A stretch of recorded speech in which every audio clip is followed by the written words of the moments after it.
We are live in prime time on the brightest lights, the biggest stage, the platform where all wrestling matters. And I'm actually looking at, in the flesh and the wound, a man that I actually met, a man that I've interviewed, actually met him in Grand Central, of all places, last week. And this week, I'm here, and I'm here to talk with him. And boy, do we have a lot to talk about tonight. We are certainly going to go unhinged. No, I promise you I'm not going to go off the rails. But we have a TF Crew Unhinged Rumble show to talk about. I think the very best TF Crew show to date. We're going to talk about that. I've donated already one ticket, plus I got not one, but two announcements for that. We're going to talk about the main event. We're going to talk about Jake Dvorak, Jeff Nova, and our guest in Mikey Anarchy. We're going to talk about a slew of other things in the world of TF Crew. Maybe I'll slide in a Gabe Sayers Believer YouTube channel, which is talking about NFL forgotten players, and maybe I'll talk about that. But I'll also have to squeeze in what is going on in NEW and, well, what happened with, let's just say, Joe Starr and our guest actions before, during, and after the match on Christmas Eve and the Tuesday special for NEW. And I'll certainly have to mention some usuals on Sportswire, like James Taylor, the nemesis James Taylor, because after all, I was using our guest's words we shared in person about James Taylor, and certainly some individuals in Iowa didn't believe me. Then they did, and then they kind of credited you, and I'm sure Anthony Steele will be brought up, because after all, our guest technically lived with Anthony Steele for like 36 hours or something, so I'm sure that'll be a topic, plus who knows whatever else. It is Boxing Day after all, and I don't want to be knocked out by our guest. He is, after all, a Heartstopper. And I know his family wanted to knock me out in the middle of Grand Central last week, but instead, I am going to give him that introduction, because now I'm finally 100%. And I know that the chat's been waiting for this. I see the people already commenting. And my guest was like, oh, do you think anyone will tune in tonight? I'm like, nah, don't you worry about it. They've been waiting for this one. They saw the photo. Everybody's been talking about the photo. They know you. They want me to talk with the big leaguers. They want me to talk with the main eventers. And they probably want to get your opinions on how did you land Grimm and the Unhinged Rumble, because he almost never does any of these things outside of GTS. But it is time now to get this show on the road, the platform that our guest built, you built, and my voice is ready for it. So let's get the show on the road here in style on Sportswire Radio, the number one global radio station. So with that,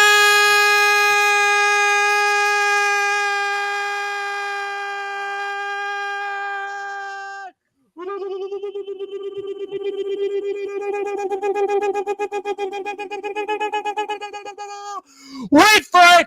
Further ado here on the Sports Report.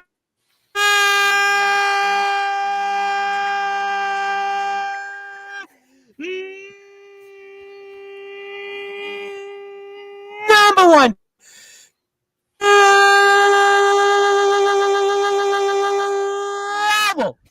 sports show. A man who shoots us through the heart, who's never too late, who always gives loves a bad name. His name is, simply put, the TF Crew owner, the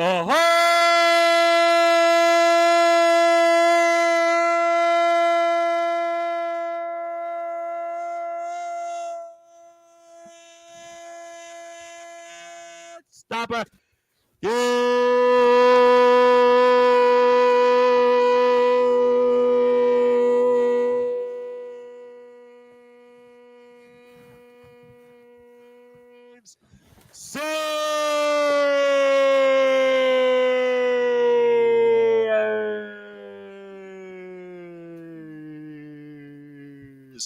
My friend, long time no see. How are we doing? We're doing pretty damn good, Tom. We're doing pretty damn good. It has been a while. It's been a little bit too long, but we're here to right those wrongs today, aren't we? Well, it was actually a week, actually. All 7 minutes. But still, maybe the longest 7 minutes of anybody's here in the chat. I mean, so it was just I'm actually surprised you're here because I thought after meeting me, you would have said, you know what? I don't think I want to come on Sportswire anymore. I met the guy. That's enough. I met him in his home city. I met him in Grand Central. My family got to see him. Yes, the mutton chops are real. Yes, the hair is real. I hope he didn't get me sick, and let's move on. So I'm really surprised you're here, actually. No, I'm dedicated to the cause. What can I say? It was a joke, actually. We had a fine chat. It was, nice, conversation. We spoke about a few different things, but good to see you. I guess we'll have to start in a couple of different ways, but I think we'll start in current events. I really want to talk about TF Crew. I'm very excited about the TF Crew Unhinged Rumble. Rad Dad is here Saturday night, and boy, we've been talking about Rad all week. Chase Wakefield said a few things about him. Sean Jovi, I basically made an announcement that I will actually get Sean Jovi to Pennsylvania. I will get him to Pennsylvania to see Rad Dad again. But let's start in the current events. For those that are listening and watching here in prime time, the brightest lights, the biggest stage, the platform you, Gabe Sayers, and the TF Crew most certainly helped build here at Sportswire Radio. Tell us what we can expect coming up here next Saturday. TF Crew Unhinged Rumble. The Unhinged Rumble is going to be, and I think it's going to be an event like no other for the underground, for professional wrestling, for everything that we do. I have aimed to build a very much different event that most people are used to seeing. So last show, Death Row, an issue that we had was it was an oversaturated card, 10 live matches plus a couple pre-show matches. A lot of wrestling is great, but sometimes just too much wrestling. And so I take these concerns head on and I try to actively improve and create better products. So this show, there's only actually 5 matches. Only 5 matches. Wait. Time out. You're going to have everybody come in the middle of the afternoon. They're at the PAPW training facility, and you're only going to have 5 matches? Right, because here's the thing. Uh-oh. Wrestling is an entertainment, right? I agree. So the people want to be entertained, right? Yeah, I would hope. So we have really pulled the stops for the show to entertain. So what do I bring? I bring them an Unhinged Rumble, which is stacking up to be one of the craziest rumbles in underground wrestling. I couldn't agree more. I could not agree more. I don't have to go into the names. But then I also bring a triple world title match, the GTS title, which is the world title of a company of 1.3 million subscribers. The GBYWN world title, which has been competed for by who I don't know, Will Ospreay's fault. Matt DeMorris. Then you got all these who's who of people that have been in the GBYWN. Yep. And then the TF Crew world title are all on the line in a triple world title match. The Puerto Rican Prince versus Rad Dad to unify all 3 of those titles, which is again insane in itself. All right, how about another one? How about let's get the Tomorrow's End title going? You have Doc Holliday, who is an enigma in his own. And especially if you're an older underground fan and watcher, you've seen Doc Holliday everywhere, especially what he did over the summer for NEW in their tournament there. So what he did, a huge thing there. Or how about, and then his opponent for the Tomorrow's End title, which he just won last show at Death Row. How about the undefeated in the TF Crew, another legend of the yard, the underground, and now the pros, Hardcore. WZW go way back in the days, absolutely. Long time. So a man who last year at this time defeated Jimmy Controversy. Right at the start of this year, defeats Jimmy Controversy. And now he's going to follow that up literally about a year to the day to go up against Doc Holliday. And he's got Will Carroll, by the way. I've had Will Carroll on this show before. We're talking about crazy. You want to talk about unhinged? Yes. He's like the total definition that if I were to put the encyclopedia of unhinged, it's Will of total effing chaos. I mean, seriously, bro. Absolutely. So, I mean, we already have, all 3 matches that I've listed are main event worthy, right? So let's keep going, right? How about a tag match now? But not just any tag match. Let's talk about a tag match with a little bit of animosity. Something make it a little bit personal. How about the guy that tried to take me out of wrestling? Tagging with the guy who made me lose my TF Crew live match debut. Teaming together to face me, the fucking Heartstopper. And how about the homegrown psycho, Mikey Anarchy, who the murder proceeded last show to choke out with a chain to close the show. Choked him out in the middle of the ring. You kind of were almost, when Mikey helped you were kind of like almost, I don't know, like, I'm not defensive, but it was kind of weird almost. I mean, in your history with Mikey's, out there in itself. Now, again, you make a great point. My history with Mikey's out there for itself. We've had, I think, 6, 7 different matches now at Mhm. 4 different companies, and there was a lot of It trust goes and back to mistrust Twitch. I mean, it goes back to Twitch, you and him. to my pro wrestling debut, exactly.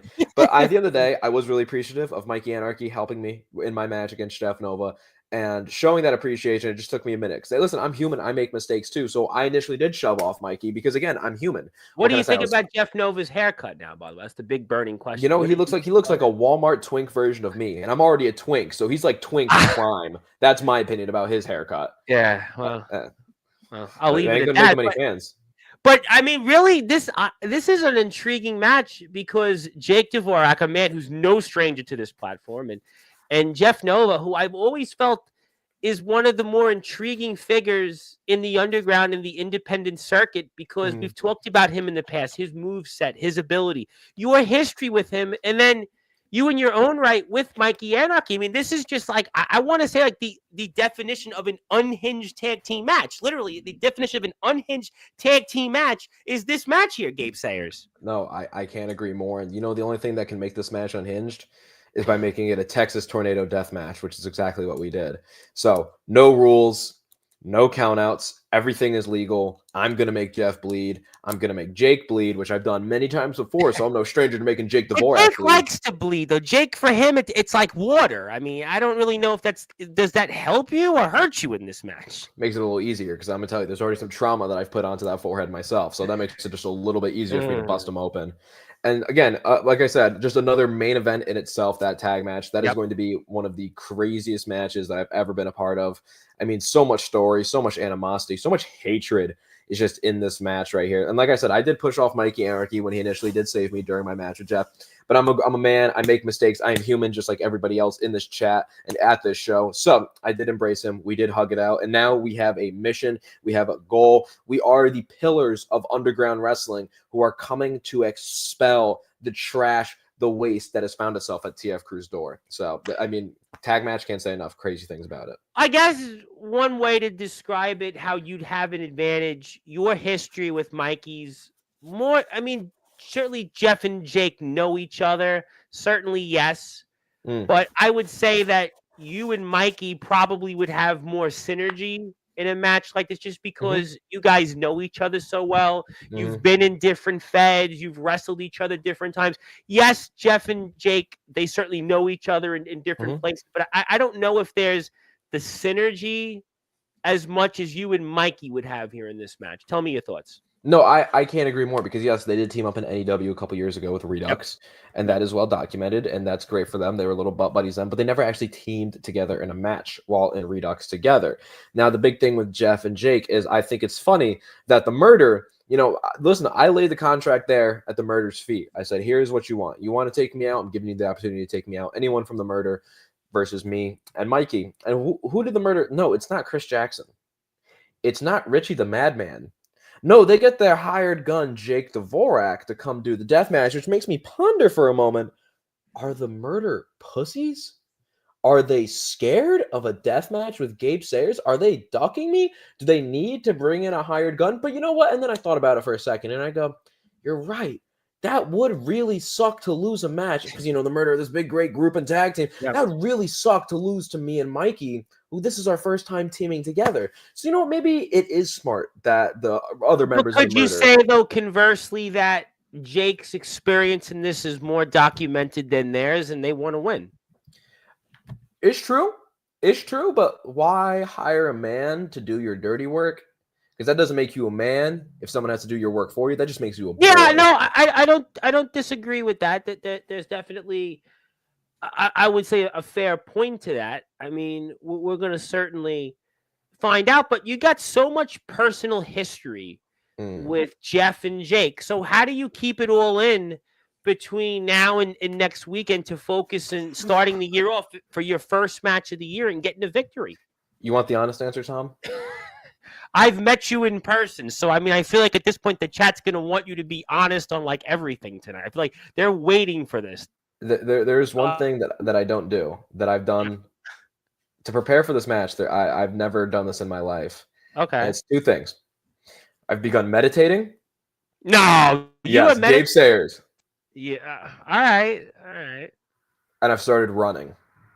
Yes. Well, you looked like when I met you, you looked like you had a runner's physique. Because I'm kind of a runner. I mean, so I wouldn't be surprised on that. But what you've done and what you've put your body through and how you are on social media, you're meditating now. No, come on, Yeah. really? So No, I don't Tom, buy it. here was the issue in my match with Jeff. Now that I think that is a good match. I have no Yes, complaints with the I do quality. too. But I think one of my issues was in the match that I think gave Jeff an advantage over me was Jeff actually weighed more than me in that match. Jeff weighed in at 178 pounds pre-match. I weighed in at 172 pounds pre-match. So I've actually been eating. And believe it or not, I wish I had a scale here to show you, but I've been eating and working out my ass off. And when I went on the scale, this was I right think you after. did say that. I think you briefly mentioned when we met that you were hitting the gym. I think you may have said that. I'm almost certain that you did say Absolutely. something about that. I'm 185 pounds now. Which, listen, I'm not saying I'm a huge individual, but now not only do I outweigh Jeff, which is going to probably give me a huge strength and power advantage. Not only that is I've been training, and not just pro wrestling training. I'm not out there running the ropes, doing blow up drills, trying to get myself started. No, I've been going to do jujitsu. I've been working on my taekwondo. I'm learning how to use my newfound weight and strength to my advantage against Jeff because obviously I'm smart enough to know that I have to go back to the drawing board. Jeff beat me at the end of the day, no Right. matter the interference from the murder, Jake pile driving me in the ring, whatever. At the end of the day, I lost to Jeff.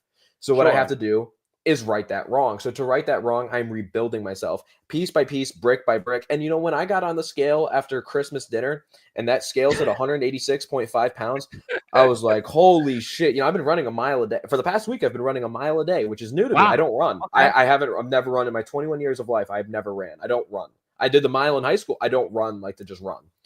Mm. I've been doing a mile a day for about a week and a half now. And then Mhm. I look on the scale and it says 186 pounds. I go, oh shit, we got to make that 2 miles a day. I've been eating good over here, but now I'm gonna take all of that time, all that power that I've been building with the working Right. out, the eating, the bulking, and I'm cutting it down. So I'm going to be in the best physical shape of my life come January 4th. I know it. I already know it. I mean, I guess the meditate. I don't buy the meditating still. I guess some of the things I do buy, and it is a match that you've got a lot on the line for. And I always say it all the time. And before we come back to the card, and I want to put the YouTube channel to stay up here for a few more minutes because if you're here for the first time and you've caught Gabe in prior interviews, great, but definitely hit the sub button for the TF Crew because the TF Crew has really been one of my favorite companies for a while. Gabe has been coming here on Sportswire for over a year. We usually do this every 3 or 4 months, and TF Crew is really one of those companies, pound for pound. It's just one of the very best. It's just a mix of a lot of great things. You want hardcore deathmatch, you want technical, you want high flying, you want a number of different styles. TF Crew has it. Go out there and support them. I've already bought one ticket. I got 2 more announcements coming up to this show, so hang on tight for that. But if you're here right now for the first time, do me a favor. Please sub to the TF Crew channel. I would appreciate it very much. But, I guess also you don't want to lose the first match of the year. This sets the table for you for the rest of the year. Mm-hmm. You had a big year, no question. You traveled a lot. You Mm-hmm. you wrestled Grim in GTS. You certainly, bounced around NEW. You were in one place that shall name nameless, but you did wrestle Steele and Taylor, and it's been talked about for months here in this platform. So, the facts are is that this is the first match of 25, and you don't want to go an offer here because this will set the table because first impressions are always the most important, especially here in your home building. I can't agree more. And you don't buy the meditation, which I get, Don't. but I don't. Your dad was like, I just like seeing like your dad's going like, yeah, he's meditating. I don't know. I mean, what do I know? But you're the like one of a handful of guys on Sportswire that I've actually now met in person that I've interviewed. And I don't right. know. I'm looking at it like, Gabe, the guy I met, is he a meditator? I don't know. I don't Do know. you remember when you watched my match with Jeff Yes, I did. from Death Row? Do you remember I I came out very different than I normally come out for matches? Yeah. I wasn't. I mean, I was hyping up the crowd, but I wasn't cracking jokes. There No. wasn't really much of a smile there. No. I looked very tense.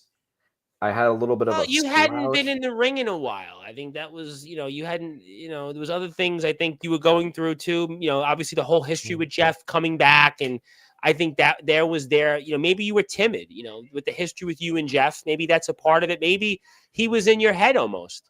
I can't agree more, but that's why I've been meditating. Because when I come out, Huh? when you're gonna hear the Bon Jovi hit, when Shot Through the Heart plays, and my ass walks through that curtain, you know what's gonna be on my face? Right. Smile. And the first thing I'm gonna do is I'm just gonna run around and have a good fucking time. I think that was one of the issues. Listen, I know having a good time doesn't mean I get to goof off during the match and do whatever I want. There's a game plan me and Mikey have set. Maybe that would work for a TikTok reel, but not coming up here in the PAPW facility. Exactly. There is a game plan.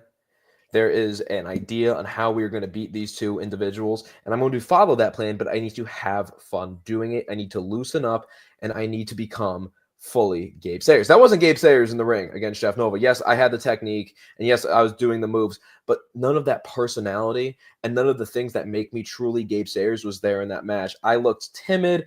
I was a little shrunken down. I wasn't, interacting with the audience. I wasn't building myself up at all. I really was just getting my ass. What was Death Row, like 6 months ago, 5-6 months ago, if I recall correctly?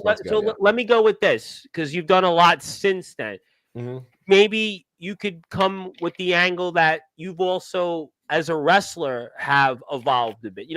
Look at the training that you've went through. Look at who you've been sitting under the learning tree from. You came here about almost 3.5 months ago.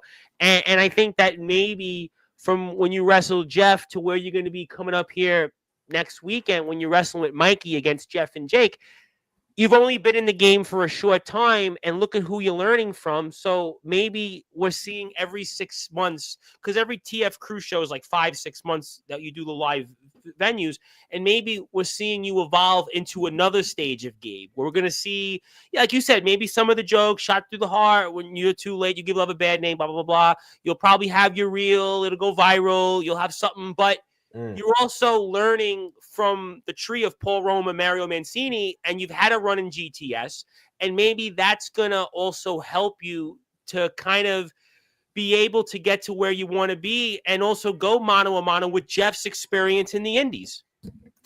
You know who I talked to before, and I've been talking to a lot before this match in the preparations? Not James Taylor, I hope. Not. James Taylor doesn't have experience beating Jeff Nova. Did you watch my match, though? Did you watch my match? Go ahead. I had to. We love James, but go ahead. Doc Holliday, an enigma. It's a good one. Doc's another elusive member of Sportswire. I guess I could see Doc with his experience. No question. Good name. Not only does he have that great veteran experience, but about 2 years ago now, Doc Holliday actually pinned and beat Jeff Nova clean in the middle of a UWF ring. I think I do remember that. And I've been talking to Doc because obviously something went wrong last time, and I've been talking to Doc on ways to beat Jeff. And Doc he knows him very well. I mean, well done. Eddie well. Exile spoke about that. Eddie Exile talked about that at length here when he was here. And now Doc is already hard enough to get a straight answer out of because he's Doc Holliday, and it's hard for him to not throw Halloween candy at my face and run away.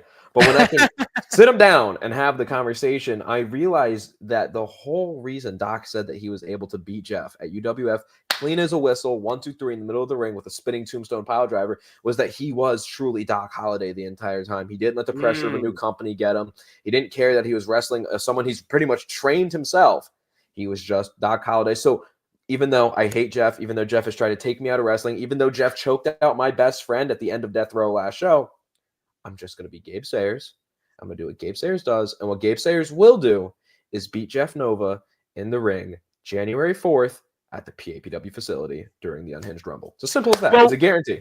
Well, I'll tell you what. I'm excited about it. I want to talk about some other matches on the card, but I want to do this again because I see actually some new people on the Sportswire right here in the chat. And I'm going to get to everybody here in about 15 or 20 minutes. You know the drill. But if you're here, do me a favor. Please sub to the TF Crew page. I've already donated 1 ticket. I'm going to make 2 more announcements in a little while about the show itself. Rad Dad is here Saturday night, 9:30 p.m. Eastern time. Rad, I know, means a lot to some people here in the chat. I see who I'm talking about. They know who they are.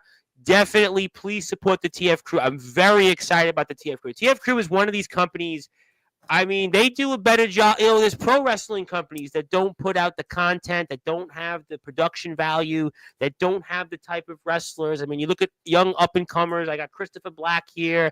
I think about Caster. You know, Kuma's come from your dojo kind of place. You want to call it a dojo. I mean, you got a slew of veterans, slew of young up and comers. I mean, we'll certainly get to Joe Starr and some others, but there's no question the TF Crew's got pretty much a mix of everything. So do me a favor, go out there, hit the sub button. So we'll take this off this because I want to get to some other matches here that I like to talk about. So let's do that in a minute. So first, I got to get to, because I'm sure somebody out here wants to hear his name mentioned because he is, after all, Grem. And Grem is going to be in the Rumble. And first, how did you land this? Don't tell us if you can't tell us, but for Grem to go outside of where he is to show up on your show, I mean, this is a huge deal, Gabe. I can't agree more. And you know how I did it. And I thought hot dog and a handshake. What'd you say? Hot dog and a handshake. Although with Grem, I don't think the royalties would cover that, but you never know. Yeah, no. Not even the sponsors can cover that. I talked to Grim because I've done some GTS shows out in the cold. Because I've seen them. We shoot outdoor. I go, Grim, it is really cold outside, especially in January, right? There, it's in New Jersey. It's cold in New Jersey in January. Yeah. So I said, Grim, it's a lot warmer. What about my heated venue that we use Friday, the Saturday, That's it? That's all Sunday? You have to say? Oh. And I go, Grim, not only is it warmer, but it has the ring already built inside. And we can be there as long as we would like, Grim. And Grim thought about that for a moment, and Grim goes, I could use a vacation. So, with that being said, Grim, I thought was coming. Maybe Grim, Tina, maybe Lisa, the GTS, mainstays are going to pull up. And then Grim goes, I'll probably bring a couple people. I'm thinking, all right, cool. I already got Ice-T Curtis and LJ Wash coming. I'm like, sick.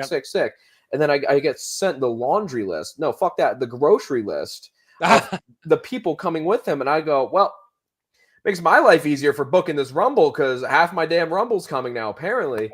So now, not only being filmed is the Unhinged Rumble or, our Unhinged tapings, or how about now, GTS episodes will be filmed this weekend as well. Dude, you know what? I mean, that's wow. I mean, really, wow. I mean, the fact that in your building, they're going to film GTS content, that means you guys are viral. I mean, listen, Grim does one thing on his channel. It gets like 50,000 views. I mean, boy. I haven't really told people that part yet a lot. This is actually the first place. You should probably tell Paul Romer and Mario Mantini. They might go, you know what? Maybe I want to show up on that. Right. Get the numbers going. I haven't told, especially wrestlers wise, because then if they figure out that Grim is taping, I'm going to get 150 Instagram DMs from. You do realize we're live right now, and I've got 15 wrestlers here on Sportswire. Probably going to go, Gabe, what's his name again? They're going to probably say, hey, I want to be there. Yeah. Now see, my trick was I did this. We're about a week away from the event. Yeah, like the trick is now that's a little late for them to travel here, but True. I wanted this to be for the people in the TF Crew who have wanted it, who have wanted to come to the TF Crew, because there are new TF Crew people coming during the show that'll be here and will be obviously appearing in change or in turn on Grim's show. Nice. But these are people that want to be at the TF Crew because they want to join the TF Crew, because they want to join the movement, not just because Grim is coming from Jersey. But the big thing, and I've talked to Grim, and listen, me and Grim had our differences on GTS a couple months ago. We had our Rad spoke a little bit about this when Rad was here last. We had our moments, but Grim at the end of the day is a smart businessman. As me and Grim both agreed, if this goes well, there's no reason not to do it again. So, well, it's like you said, you have listen. First of all, you have an advantage that you're in a pro ring. You can be in the building as long as you'd like. And like you said, here, I think it's going to be a very cold winter here in the Northeast, and to go out there, in his territory, you're talking about 20 degrees at night, 15 degrees at night. Do you want to really wrestle there, or would you want to, like you said, wrestle in a heated facility and be there for hours?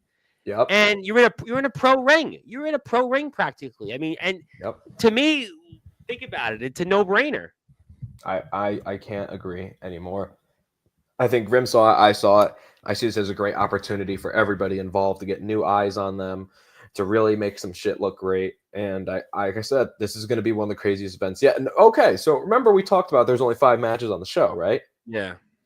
When you're thinking, how are we going to fill up a full showtime with only 5 matches? Well, something special that we're doing is no, not only is Jamie Tyler's and Jacob Jett opening the show, Another by the guy, way. Jamie Tyler's. I always love watching him in the ring. Another guy that's been around in the underground, and I Hmm. always look forward to watching him as well. But go ahead, go ahead.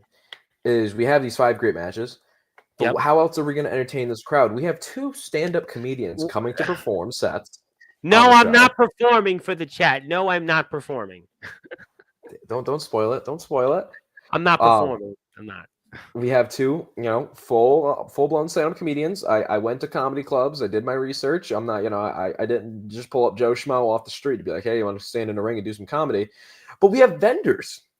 We have vendors coming. We have a full-blown coffee truck coming that's going to sell coffee, hot chocolate, all the That's really goods cool. similar to That's a that. really cool idea. Yeah, we have guys that will sell some marijuana product. Now, I don't enjoy marijuana products myself, so God knows what the hell he's selling, but he'll sell something that people like within that. We have Headlock Collectibles coming that's going to be selling Oh old wow. wrestling figures and old wrestling memorabilia.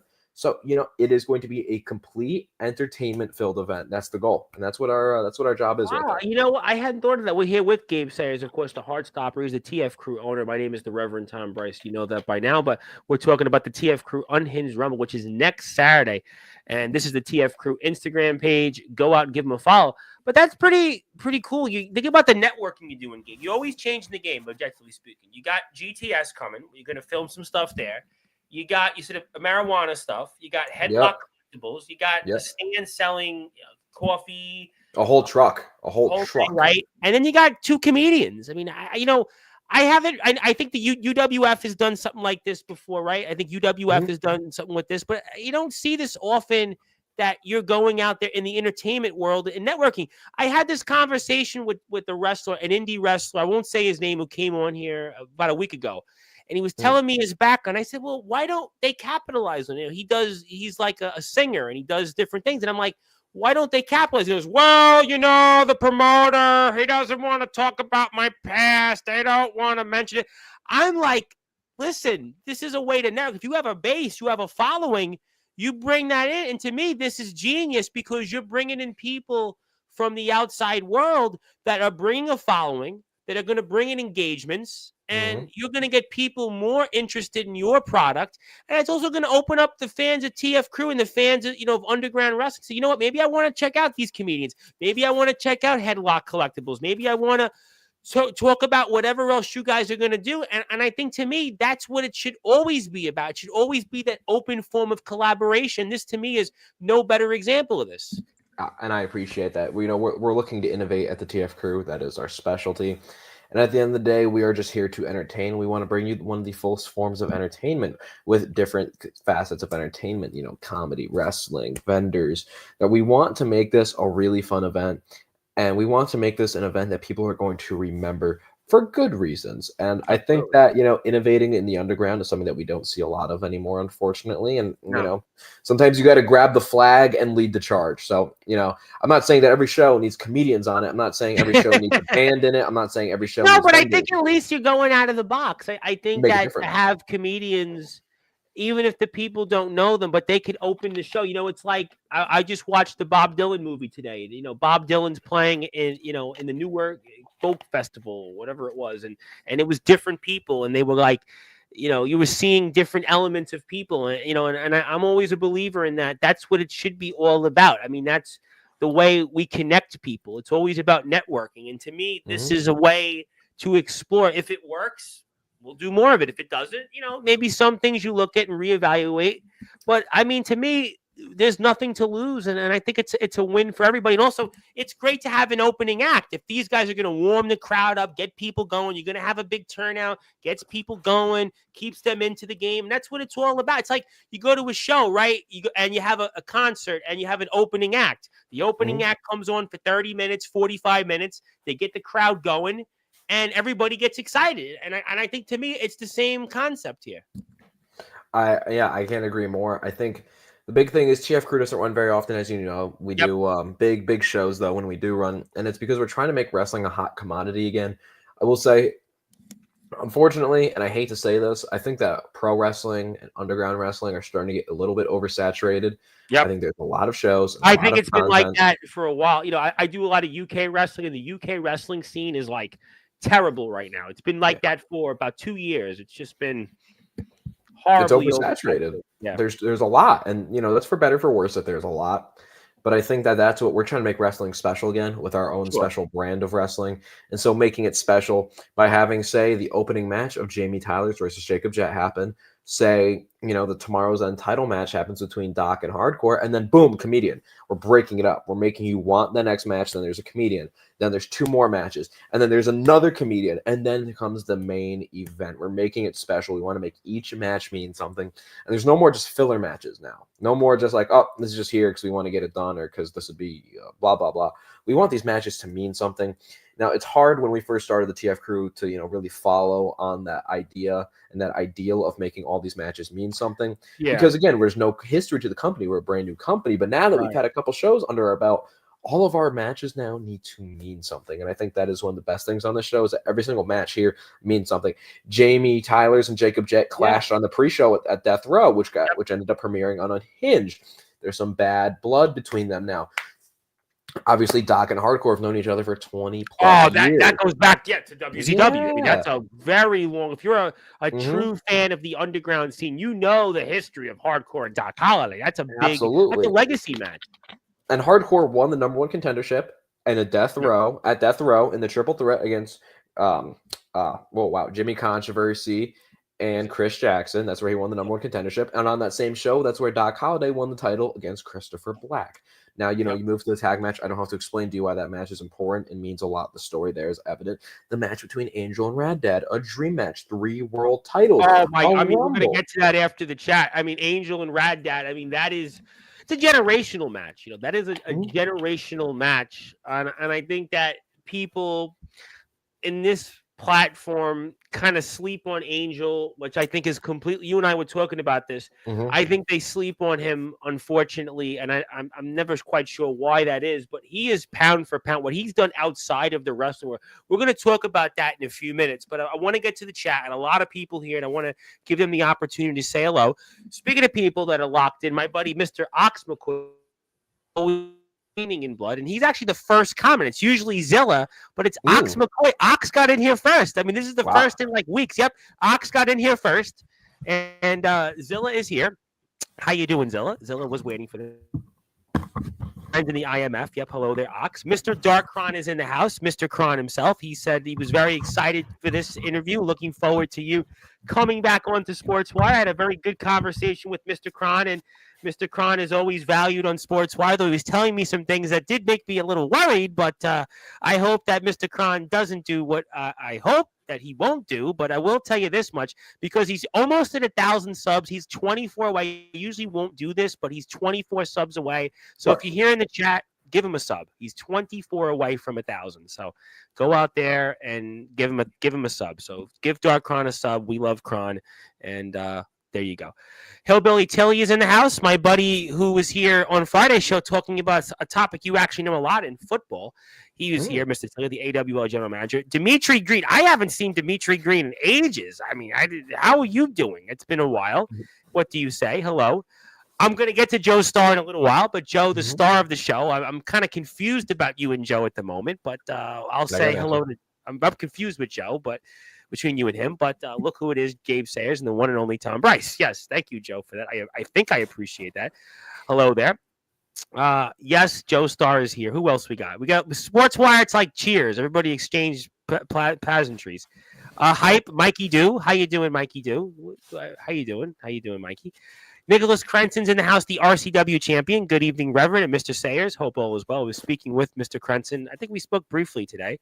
Kyle Shelby is in the house. The newest signee of James Taylor's ROEW says hello. Who else we got? Duke of Detroit. Hello. The W. Well, hopefully Gabe gets the W right from his vantage point. Let's go. Speaking of people, by the way, Sean Jovi, yesterday's guest, he certainly did a good job for you. He left the show in good hands, had a big turnout yesterday, and much of that's carried over tonight. So Sean Jovi was a great lead-in. We spoke a lot about Rad Dad. He was fired up. I'm sure I'll get to Mr. Jovi. Tom, thank you for connecting me with Gabe. Gabe, thank you for giving me an opportunity to work with you all at the TF crew. Looking forward to the Rumble. Well, my pleasure. That's what we do here on Sportswire. Thank you very much. I love, like, and respect and appreciate. That's a mouthful, Zilla said here today. Anyone else you are respecting and appreciating? Hello there. Thank you for tuning in. I think. Hello. Thank you. Hit the sub button for TF Crew and Sportswire Radio at 6579. Who else we got here? Yeah, a lot of pageantries. We're gonna get to some more comments. Big crowd for you tonight. I got to get through them. How's it going? Oh, yeah, I got one for you. Now, there's this kid, Ace Reed. Now, he's from Australia, and he brought you up randomly. I think everybody has now seen the picture of me and you, and this kid's training. He's actually wrestling in a pro ring coming up here very soon against a guy, Ace Shack. Probably a number of people would know if you're a fan of BYW wrestling in the past and Australian stuff. And this kid calls himself a hardcore kid. He looks like you a little bit. We were talking about this on Sunday's show, and apparently he's coming to America. He saved enough money that he wants to visit. And he said one of the places that he would like to visit next year is TF Crew. And he wants to have a match with you. I mean, I have to ask, because, international, you're a businessman. I mean, what do you think about this kid, Ace Reed, wanting to be crazy enough to go unhinged and wrestle you, the Heartstopper Gabe Sayers? I mean, evidently he's crazy for that. But, I think about it. I was a crazy 18-year-old once trying to find my way to crack into the wrestling scene, So, I wrestled people like Mikey Anarchy trying to crack into the wrestling scene. I entered NEW very early on. And I think about it. I say, the young man can get himself here. And if the young man can pass my trials, oh God, I have nothing. I have no reason to not have a match against him. And when I say my trials, I simply mean there is a standard here at the TF Crew now. It's not you can't just let Joe off the street into the ring and let him have a match. Which I'm glad you would do that, because there are people that have been in different places and then they wrestled. You're like, oops, yeah, they shouldn't have been there. Yeah, we don't do that. So if he can pass my trials, I have my trials to be able to wrestle in the TF Crew ring.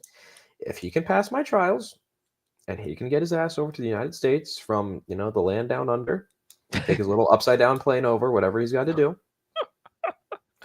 I will make the hardcore kid a hardcore man in one match alone, and I will send him back to Australia or wherever he's going to his next destination in the United States with a few more scars, but a few more lessons, and I will make him a better wrestler.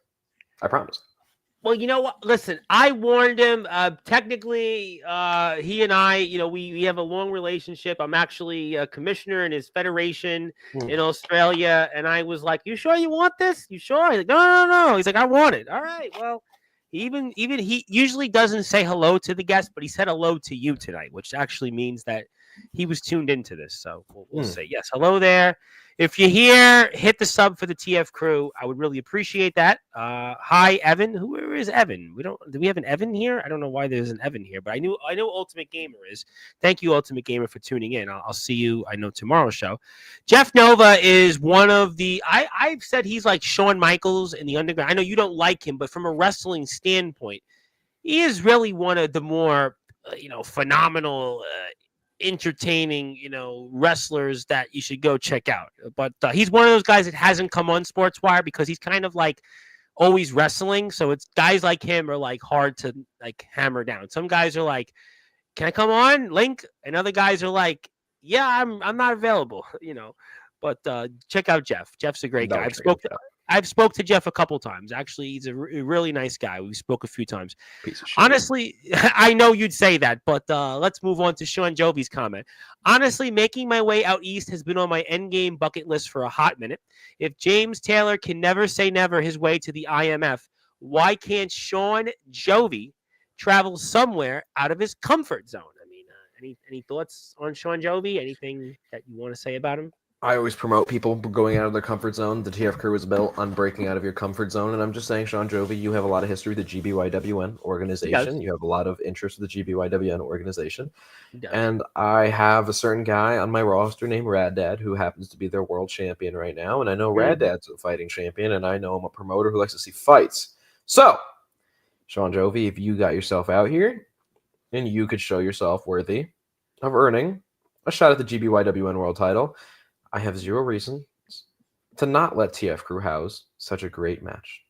Well, I'll tell you what, Mr. Jovi, we spoke about this on last night's show, and I promised him I would get him out east to see Rad one more time. And this is certainly almost trumping what we talked about with Chase Wakefield's wedding invitational. Rad is on there, and I was like, yeah, I'll get you out there to go and show up to the wedding. No, Gabe Sayers is taking it one step further. He's saying, listen, you come out to TF Crew and you come out here, and if it all goes to plan, I'll get you a match with Rad Dad. And Sean Jovi's got history, a lot of history with Rad Dad, and I'm going to be talking about that Saturday night. I mean, that's there you go, changing the game, being a businessman. And Jovi's 3 subscribers away from 800. You're here for the first time. Hit him a sub. He's actually got a vlog with James Taylor and Anthony Steele on there arguing. What else is new? But what else is new? Yeah, what else is new? Anthony Steele and James Taylor are always arguing. There's no better person that's seen a front row seat than yours truly. Speaking of people that I've always had an eye on, Christopher Black, he's been very impressive. But I know you may or may not agree with this. Gabe Sayers doing jiu-jitsu, don't make me laugh. Now, if he's still here, I want him to hear this. So we had a group of people training at the TF Crew, and listen, I think Christopher Black has gone down the wrong path, in my opinion. I think joining the syndicate with the Angels is not the right decision for him. But I do consider him the prodigy of Gabe Sayers in the professional wrestling world. And while we had a bunch of people at the TF Crew sparring recently, kind of getting prepared, doing some training, not Jeff Nova was there, I'll tell you that. Straight out sparring, and I realized, I was starting to get a little gassed early enough. I actually did contact my friend who is like one of the staff of a gym where we do full MMA, so kickboxing, jiu-jitsu, boxing. It's a full gym. I did actually contact them, and I've started going back there after how quickly I got gassed out when we were training. I was like, I have to go back. This is bad. So I actually have gone back, and I did start warming up again. Started rolling around on the mats a little bit, and I was getting some boxing going actually. Well, happy Boxing Day. Happy Boxing Day. Day. I'm done. Thank you to Ultimate Gamer 2.0. Thank you. They're scared of the Sayers. I think he's talking about Nova and Dvorak. Thank you, by the way. Thank you for this. Just discovered Sportswire Radio. New subscriber here. And also go sub to the TF Crew. I would really appreciate that. I am supporting the TF Crew show here next Saturday. If you're here still, hit the sub button for them. Who else we have here? Abraham Storm, Tuesday's guest, would like to say hello. Who is? Question. Further, let me know. Jake is petrified. Jake Dvorak petrified? I know Jake Dvorak. I don't know if I'd say he's petrified tonight. I would. Why? Why would you say that? I happen to know Mr. Dvorak. At least I think. I mean, he's been a frequent participant on this platform. I would argue Jake is petrified because I would argue this is Jake's biggest match of his career to this point. Yeah, he's had one match, right? In the Indies, or 2 maybe, right? Before this? He had, and that's like 10 plus years ago. Now, you know what I mean? Like, time heals things. So now he's not thinking about, he's not stressed about his old indie matches. Now, yes, he did have the match at UWF recently against one of his best friends, Justin Abel. But I'm not Jake's best friend. So yeah, you did make your big ass debut at UWF where you got to beat the shit out of your best friend. And that's great. I made my debut in a company beating up Mikey one time. That's wonderful. It's easy to fight friends. It's not easy to fight enemies. Because while Justin Abel's saying maybe it was, I don't know if you saw, he was taking selfies in the crowd with Jake. I'm not taking a selfie with you, Jake. I'm going to beat the fuck out of you.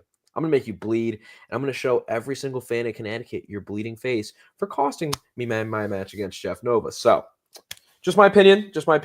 If it's right, it's right. I know it's right, but. Well, you know what? I mean, I could understand where you're coming from in one sense, but Jake surprisingly attacked you the way he did. And obviously that has been a topic on the TF Crew's YouTube channel and in unhinged episodes. So it's a fair point. I got some more comments. Let me get to them. Gabe, how long have you been coming out to Bon Jovi? I came out to the same song for 11 years. Started actually at TF Crew, North Haven Massacre, where I made my return. Where I interrupted Jeff's promo. I actually came out to You Give Love a Bad Name for the first time there. So, right around the beginning of 2024, actually, is when I first came out to Bon Jovi. That's what I thought. I thought it was about a year. Yeah. Since I know she's not here, there was a joke for a long time that I was conceived to a Bon Jovi song.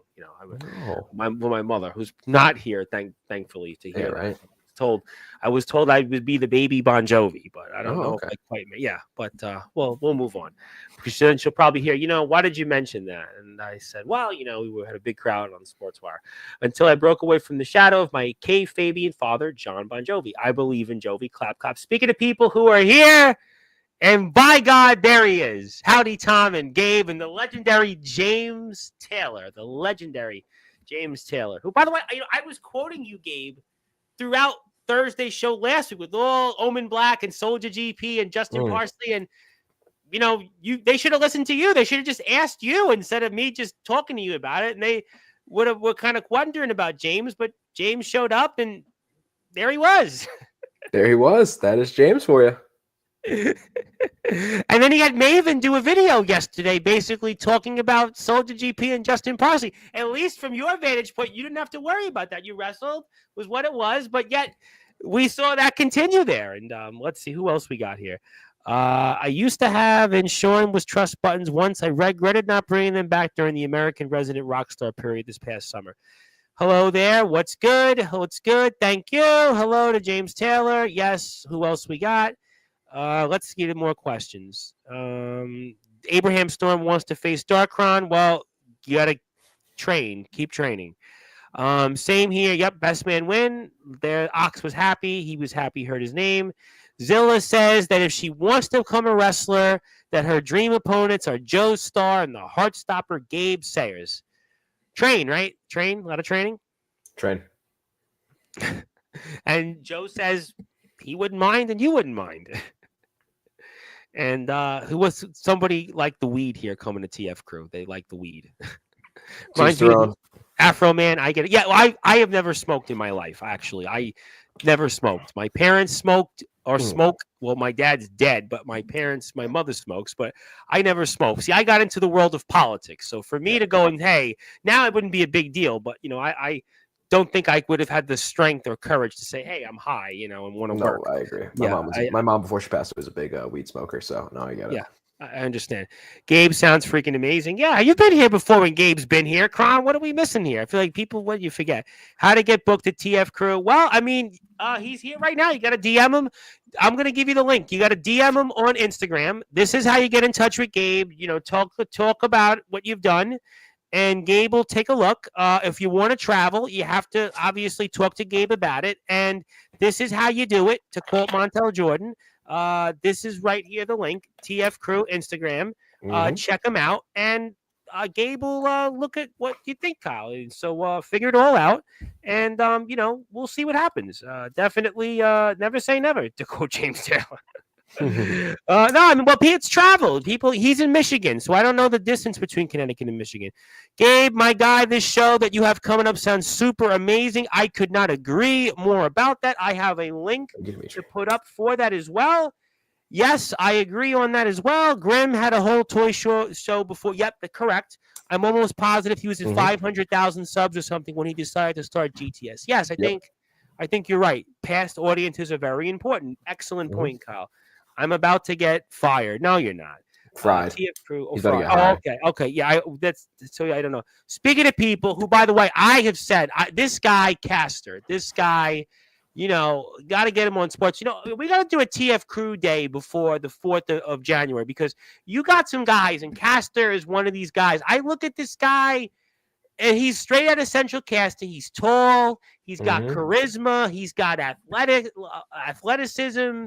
I mean, they have terms, 5-tool players in baseball. If they had it in wrestling, this is the guy. And this is the guy that, to break the fourth wall, that is your blue chip, the guy that you've been developing.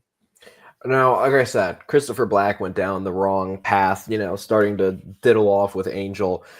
I think Caster is someone that I've been testing for a long time. Ever since I found him in a backyard in New Haven, Connecticut.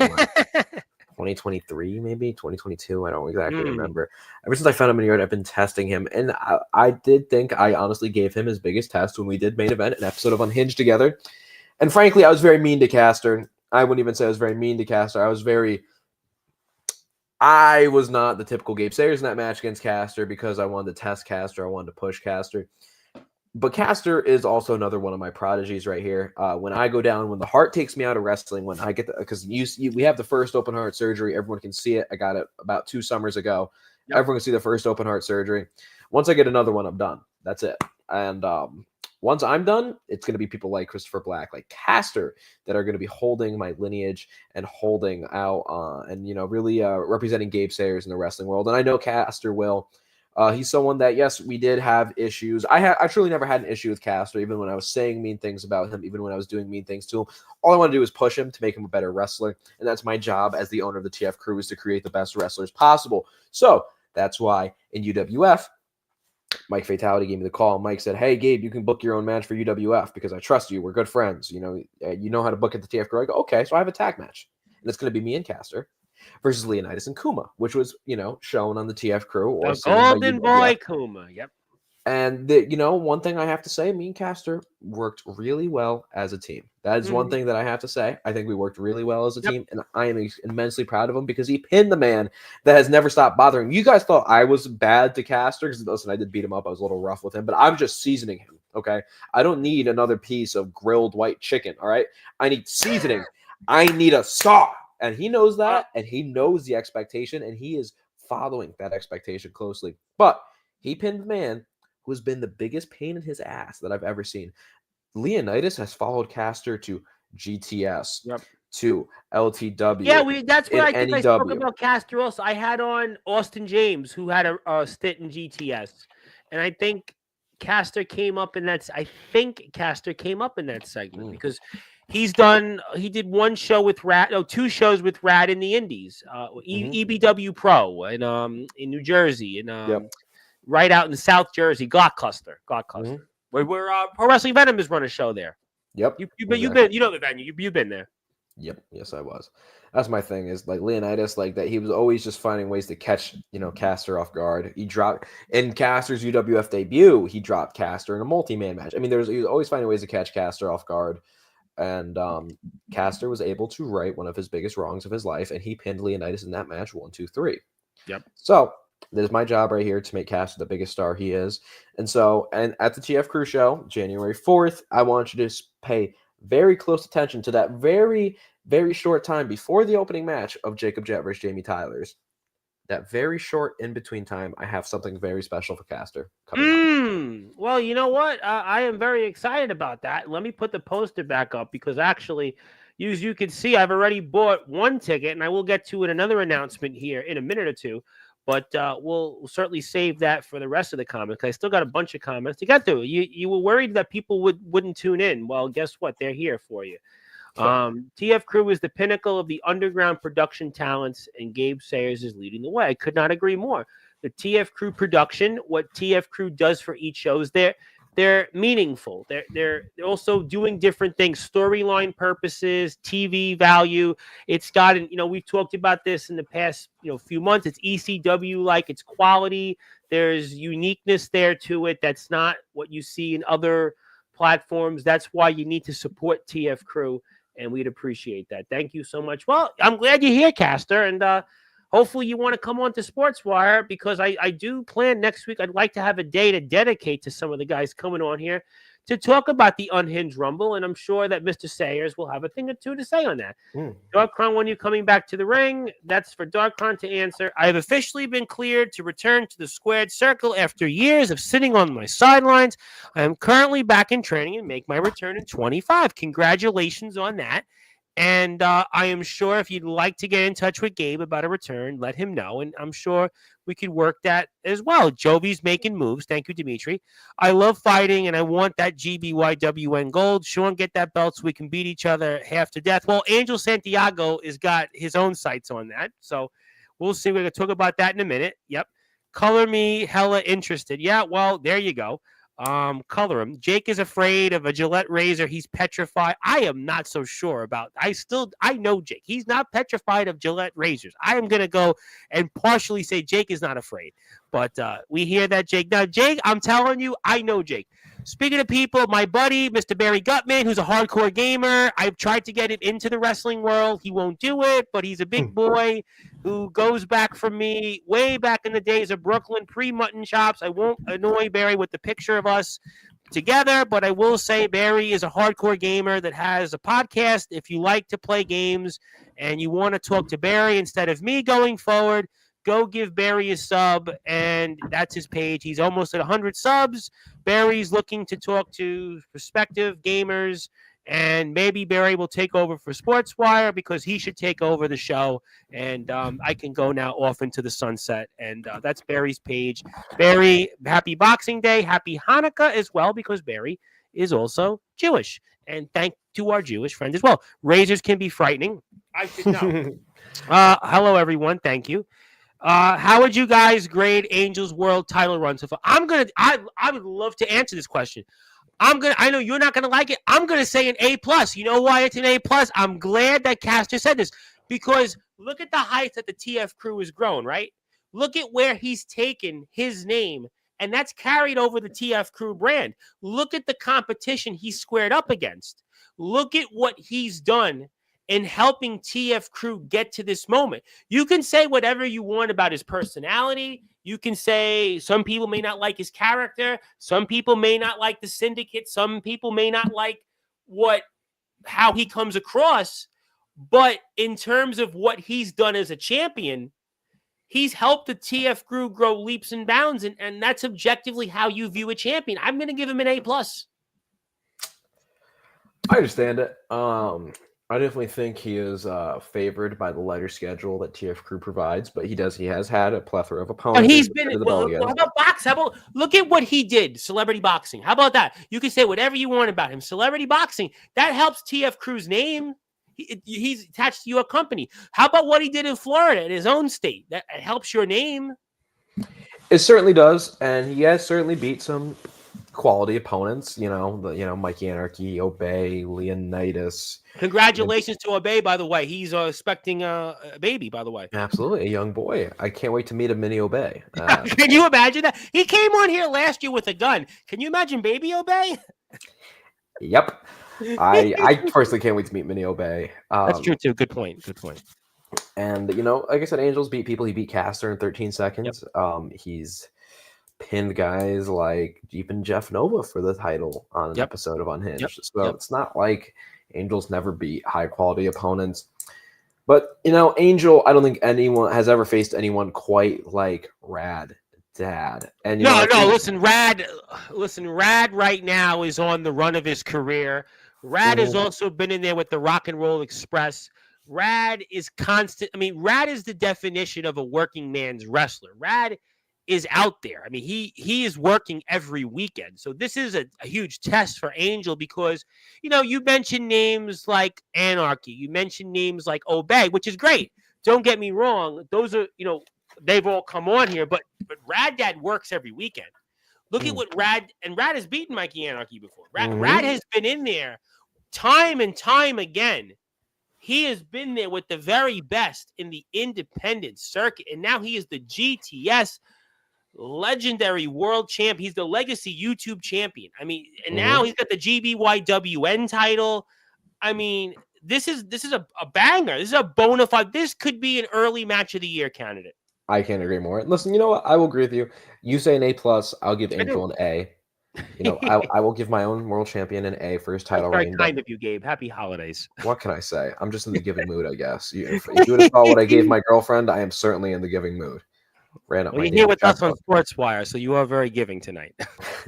I would say yes. He's had an A title reign, but I think that all great things, unfortunately, do always come to an end. And I think that Rad Dad honestly has the best chance of taking that World TF Crew title. Could you say conversely that Angel certainly got the fountain of youth over Rad, and Angel brings a unique style that Rad may not be used to, and if Angel is to win, it's going to be for two reasons. I'm going to talk about this with Rad Saturday night, 9:30 p.m. Eastern time. Obviously, Angel has got the youth, and also on top of that, Angel's own martial arts fighting background. Rad has done a lot of amazing things. He's been in there with the Rock and Roll Express, but he hasn't been in there quite with somebody like an Angel Santiago, and that might be the reason why Angel might sweep and have all the belts. Could you imagine this, right? The GBYWN with their history, right? The history, you mentioned it, Osprey. It's got a slew of people from the past, 100 plus companies, guys that were AEW, this place and that place. Angel's got that title. Then you talk about GTS. We know Angel's been there with that Legacy YouTube Championship. I mean, just imagine him as the spokesman, the face of that. And then to continue what he's done here with the TF Crew YouTube Championship. I mean, Angel, who's stopping Angel at this point? Anybody can talk on here. Yeah, I did this. Yeah, I did that. But if he beats Rad and he sweeps all the belts, he's the true definition of the belt collector coming up here next Saturday. I think you make a fair point, and I think that the belt collecting idea and motto is overplayed. I see, It has been. For 4 years, I've been doing this on Sportzwire with wrestlers all over the place, and I feel like I've used it like 179 different times. It frustrates me when I see it because you get, let's just say unqualified backyard wrestler number 12, who's won his company's world title, his company's IC title, and then some other company's 24/7 title. Right. This guy thinks he's KB Toys and this guy thinks he's the next big shit. And let me tell you, I'm gonna flush that fucking toilet right here and now. Winning some meaningless belts doesn't mean shit, frankly. Yeah. And so I think if you hold 3 major world titles, like a TF Crew world title, a GTS world title, and the GBYWN world title, okay, all right, you're the belt collector. You can have the nickname. Yeah, but this is why this match, I'm so fired up to talk about this, and I'm so fired up for my 2 announcements here when we finally get through these comments, is that this match is a main event. You're talking about 3 championships with legit histories. GTS, we don't even have to go there. The 7th biggest wrestling company in the world. You've wrestled Grimm, so you I don't have to ask you about that. You know the history. Then you've got your company, by the way, almost 2,200 subs on YouTube. Look at what you've done in a short amount of time. And then, by the way, the GBYWN's history, which is, again, that's the founding fathers of what today we have here on Sportswire. That was all GBYW. And Rad was there. He was there as one of the players. And how fitting he has that championship. Jovi knows he was in that era. Dvorak was in that era in some form. ICW. He wrestled there. So those guys who are here today, they know about it. And to the fact that we're going to see these 3 championships all on the line, I mean, to me, this would be like if we were going to 2024, who would have been a better basketball player, LeBron James or Magic Johnson, right? Both of the Lakers, right? This would be almost like Tom Brady versus everybody. You're a football guy. Everybody's talked about Tom Brady. Is he the greatest? Well, what about Joe Montana, right? This is the same thing. Everybody talked about Kobe Bryant and Michael Jordan. Everybody got to see. They didn't get quite to see that. They get it. Everybody's talked about in the past Wayne Gretzky and Gordie Howe. You could go up and down the list. Everybody for years talked about Muhammad Ali and Mike Tyson. Who would have won it in a boxing match? But this, to me, for our circuit, is that particular matchup here because you've got 3 championships on the line that have such a pedigree, such a respect.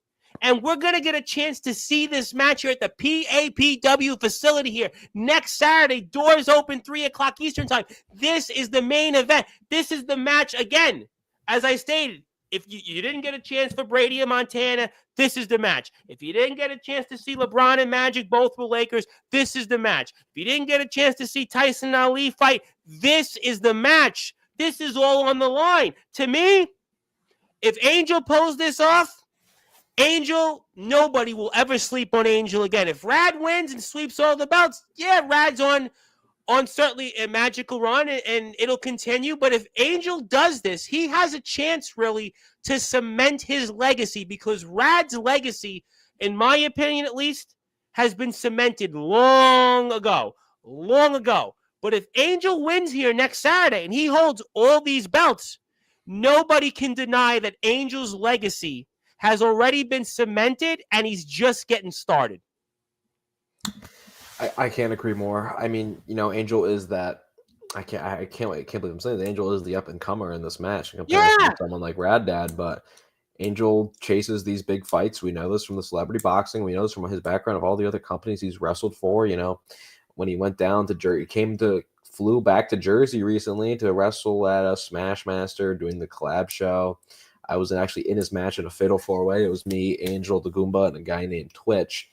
This was a few months ago. Where it was still chilly fall weather, and I I know Angel is chasing greatness right now, and I as much as I dislike him, I am pushing him on his journey because he's still the TF Crew World Champion right now. But I think you make a good point. No matter who wins this match, history will. But I think Angel's got more on the line because Rad's career to me is already cemented. He's been around the block. His career, yeah, okay, he wins the TF Crew title. Sure, he'll have 3 belts. It'll be great. But the community knows him already. They love him here. To me, though, if Angel pulls this off, I think Angel's got more to gain here. And I got Rad here Saturday. I love Rad dearly. I mean, I love Rad. But to me, Angel's got more to gain here next Saturday. That's why I'm so fascinated. I cannot wait to talk about this match. I can't wait. I see your point that Angel has more to gain here, but I think Rad, to jump onto Rad's side for this for a second, Rad has mentioned himself that he's never won a true indie world title. You know, Rad's held back. Yeah, this is the run. Yeah, agreed. I agree with that. YouTube titles, but he's never held a true indie world title. But I feel like people know him from the GBYWN. People know him from the indie run. They know the stepdads. I feel like on this platform, the Jovies of the world, the Crons, all the guys that come here and watch the show, Chase Wakefield booked him. I'll be honest, my supporters, Rad has nothing to prove to them. They'll love Rad tomorrow. No, Rad could lose the next 1,000 matches in his career. Guys would come here and they would have him a standing ovation. Angel, to me, is the guy that's more fascinating because if he wins this kid's just getting started still. He got a couple years, 3 years in the game, and he's already going to have all these belts. You know, I think that he gets slept on this platform of it because guys look at the character, they look at who he is, but they sleep on him. And I think that Angel is the guy that he really has more here to prove in a sense if he pulls this off next Saturday. That's what I think. I'm going to ask Rad these questions, and I'm fascinated. Fair questions. Yeah. No, these are great questions. And I do agree. I think Angel is heavily underrated within the product and within because this. Guys look at him. He's not the big man like Omen Black and Soulja GP. He doesn't have the Anthony Steele, Muhammad Ali type flavor to him. He's not the James Taylor that's always on TikTok with 100,000 followers. You know, he's not a D'Angelo LaFlame where you just love the guy and you want to shake his hand. Or he's not that, but he's just pound for pound. He's just got something about him that he goes out there. This guy's versatile. He's got a great look. He looks like he's right, almost like from Scarface. He looks like he might even be worth just as much as me, maybe even more. And he's got, to me, an ability where he's gone in the outside world and he's proven he can hang. He's battle tested. I think what makes Angel so slept on in this underground world and this underground scene is the fact that Angel just doesn't give a fuck. And I say that he doesn't come here. I want the link. You know, God, I am so grateful for my supporters, but he's not. He's not as endearing to the usuals that come on here because he's like you said. I'm just going to go out there and do what I want. And I'm not worried about what people think. I think that's the difference. I compare it to me where I want to go to ROEW. I want to go to IMF. I talk about Angel will never say that. Angel will never ever admit if he wants to go somewhere. He goes, "Fuck you, pay me." That's what Angel says. And he's not, but he's proven it. Look at what he's done. He has mainstream credibility in some form. I understand where he's coming from in that sense. Whereas, you know, guys are so fired up for Rad. I mean, guys are going to be here. Jovi, Wakefield, I'm going to get guys here that they're going to give him a standing ovation. To me, Rad, his career is already cemented. I just feel his legacy, no matter what happens next Saturday at the PAPW facility, it's already cemented. His career, it's going to be honored. Angel, to me, this is about Angel. This is what I think. I mean, but from Rad's perspective, to that same point, though, Talking about legacy, yeah, Rad's gonna remember as one of the greats, and that's great. He'll be remembered as one of the greats, but Rad doesn't want that. If you talk to Rad now, Rad doesn't want to be remembered as one of the greats. Oh, I know that. Rad wants to be I know that. remembered as the greatest, and to be Yeah, remembered no, as the I spoke to greatest. Rad about this. No. And I'm gonna say when Rad's here, what he said. But I don't disagree with that. I do not disagree with that at all. But I just think, to me, Angel, this is just going to be one of those matches you have to be here.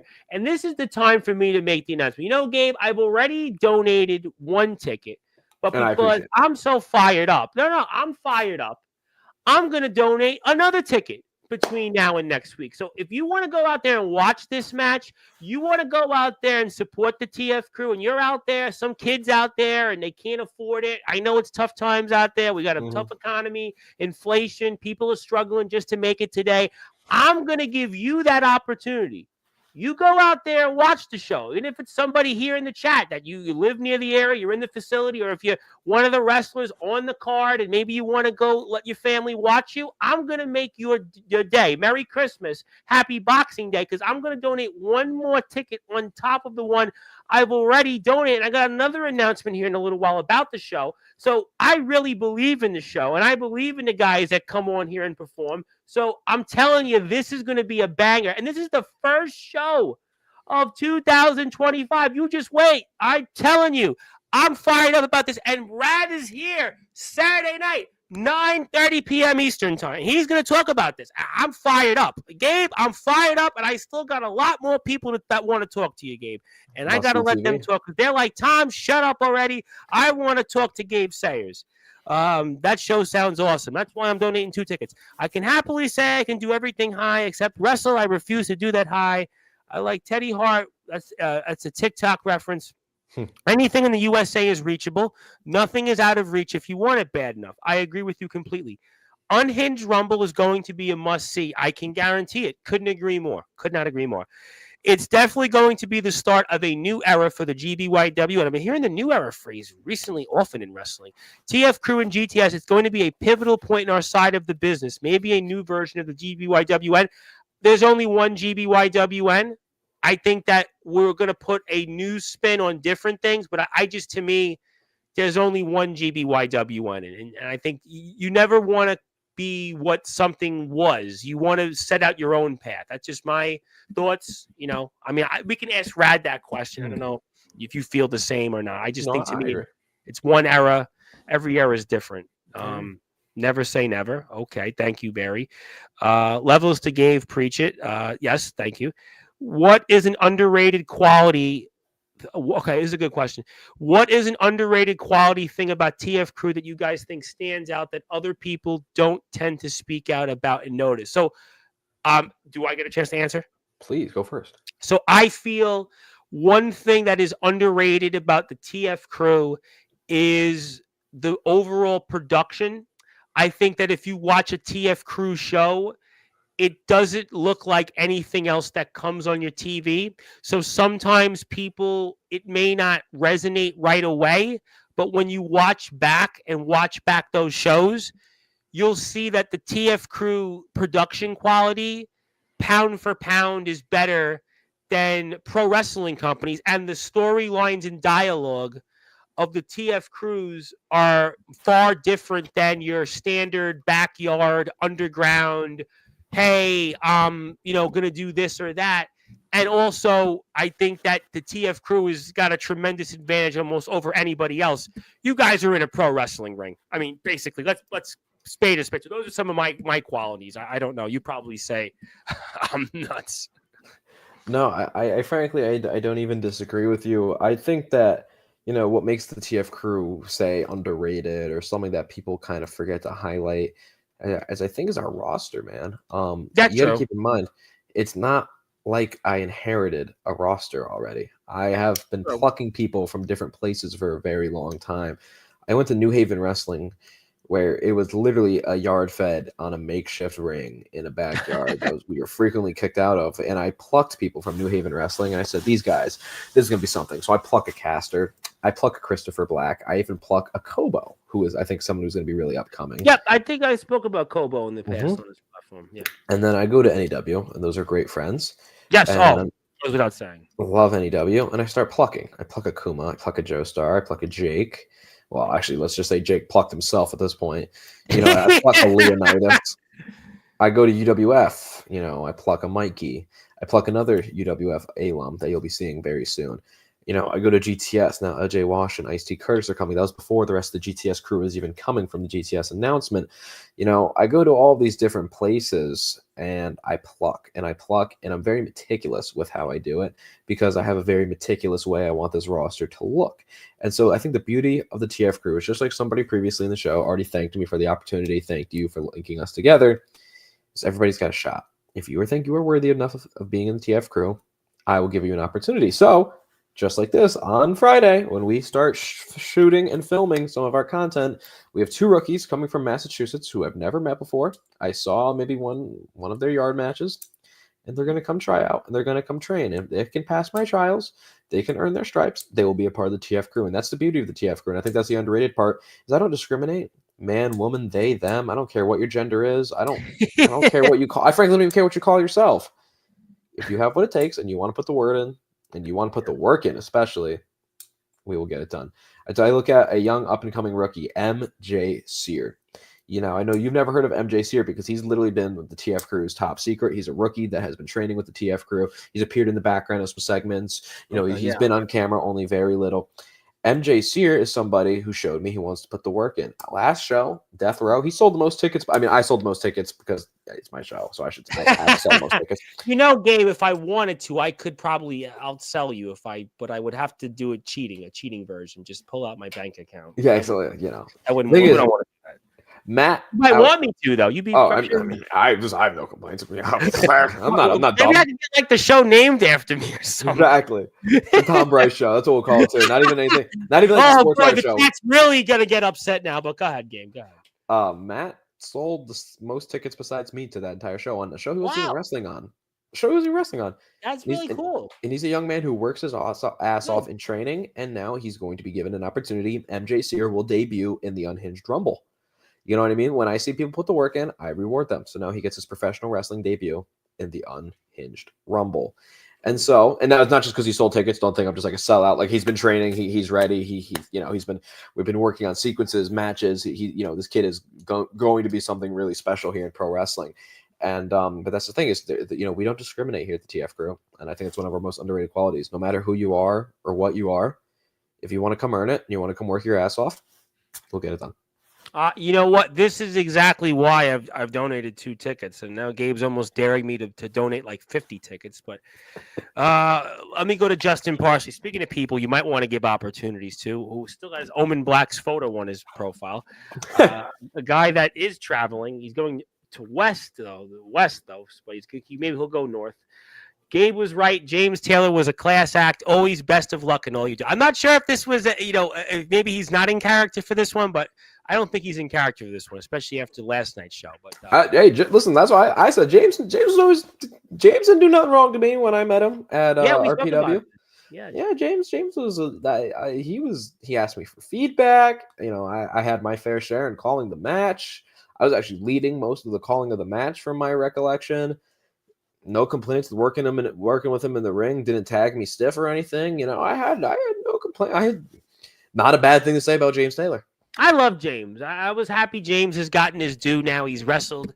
You wrestled him with Steel. He wrestled Justin and Soldier. We'll see it come out, I'm sure, in a matter of days, and we'll get a chance to have some fun with it on Sportswire. And, Justin's one of those guys. Maybe he should come to TF Crew. Maybe I need to help him come to the TF Crew. Maybe that's another place of interest. Justin and you got some guys he would definitely want to wrestle there. I would love to see that. I'm sure he's now the hall monitor of Sportswire Radio, Justin Parsley. And I'm actually wearing his shirt, by the way. I'm actually wearing it because I figured that my last show with you, I actually wore his shirt. So but it was for good luck. I got one, Christopher Black in Hardcore. Oh, wow. That's not what I expected. I have a reason for that. I can't fully say it on the air, but from a birdie, Christopher Black apparently showed his skills with an individual that said he was certain things that I'm going to leave out. So I kind of think Christopher Black in Hardcore, I think we'd get to see a little bit of that style that I'm sure that one individual that I'm sure could certainly, maybe forget about. So I would say that for me off the bat, that would be my match actually, because I think Christopher Black can hang. I think he could definitely go with a veteran. He would get a lot from a guy like Hardcore. So I just think that would be really a really unique match. I like that. I like that. I would like that. So that would be one of my matches. Hello, Justin Parsley. Hello. Gabe, I love training. I love fighting. What would that opportunity be? Well, you can message him. I mean, you can definitely message the TF Crew page. Definitely do that. And before I do move on, I want to talk about a couple more things here before we go. I did want to, my last thing, I should get it out of the way now, because on the day of the show, I want to make a TF Crew Day for you. So not only am I giving you 2 tickets, I'm going to give you this off the air. Congratulations. So I hope that'll certainly fire everybody up, sell some tickets, have a great show, and I really think that the best is yet to come with you guys. And congratulations on the success.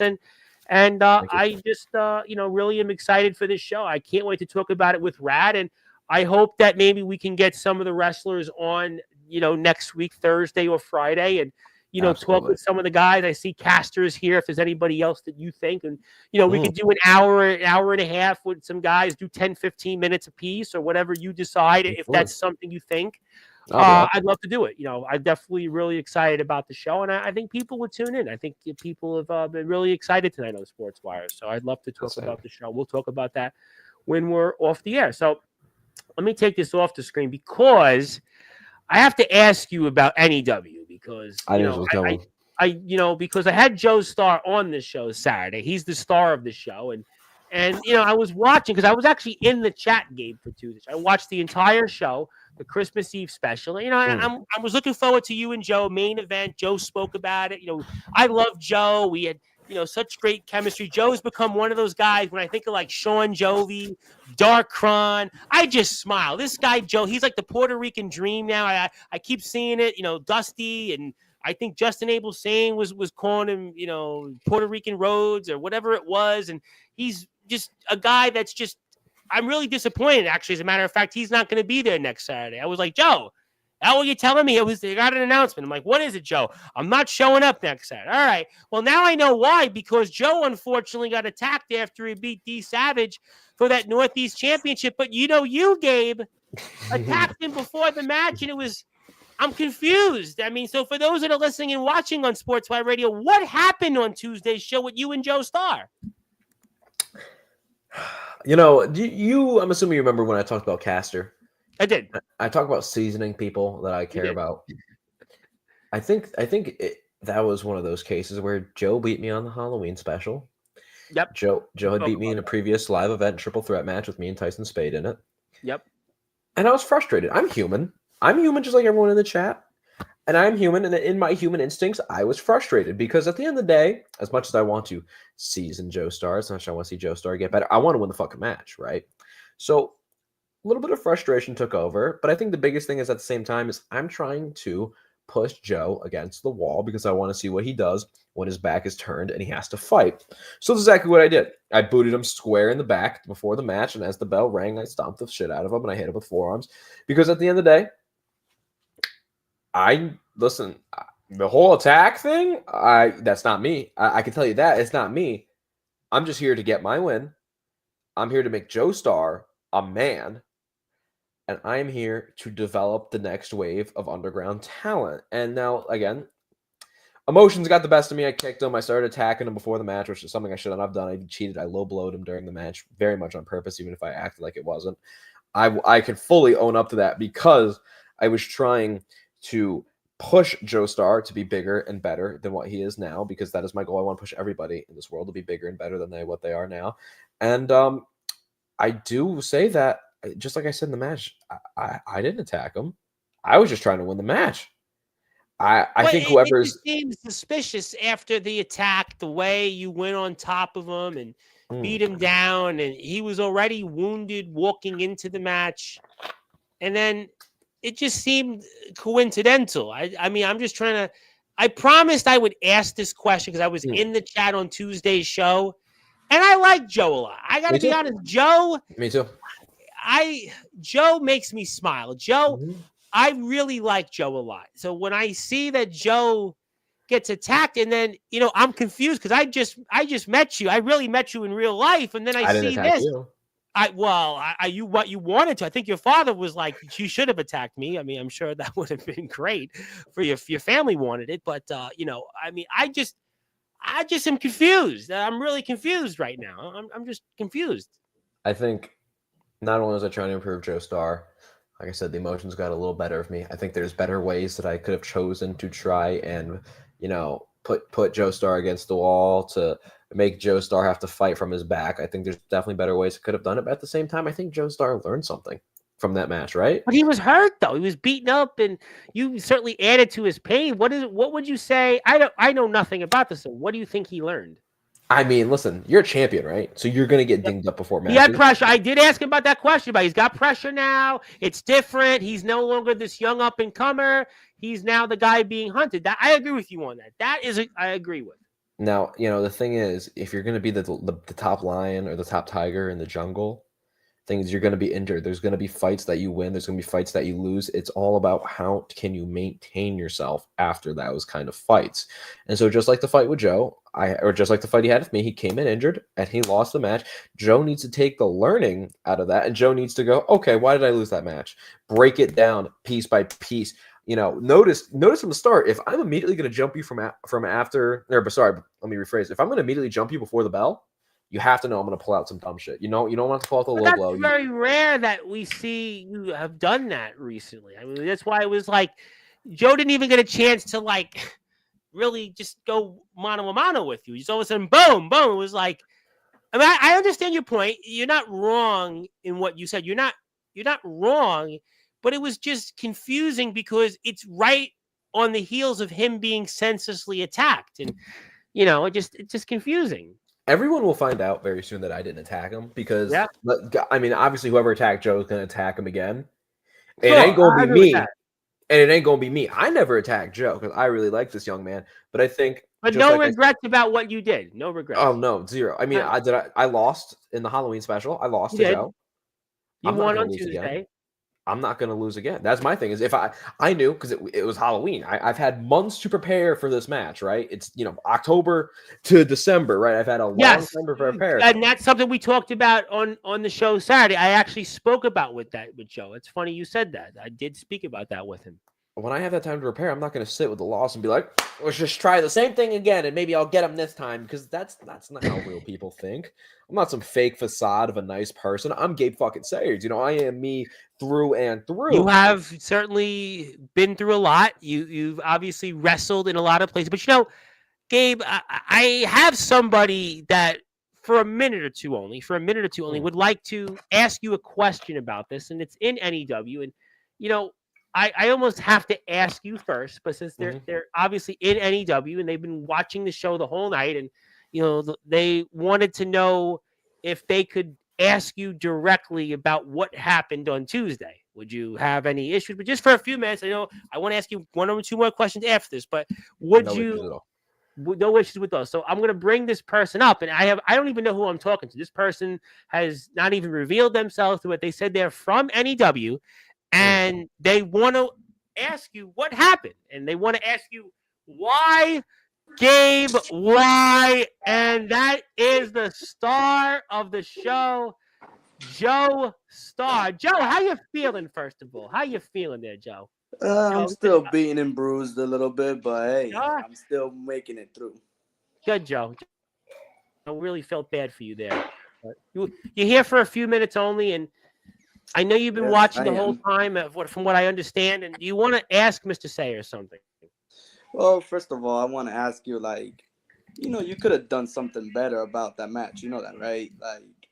I was literally not even 100%, but I understand why you did what you did. You wanted to beat me, but, going low, come on, bro. Is that really necessary? Joe, you'll learn this because you're a young lion. Yeah, but at the same time, I'm no offense. I'm not really the one to weep about it, but past. Thank God, Joe. You really did truly show me something though. That you did show me that I have to just fight amongst any possibility of an attack from anywhere, which, Mm. of course, thank you for that. Because, like, I know me being champion already, and, I already got attacked once. And, in the match already, you already exploited that. But all I just have to say is at least one really good question. I know you already gave me the answer, but I just wanted to know: are you sure you're not the one that really attacked me?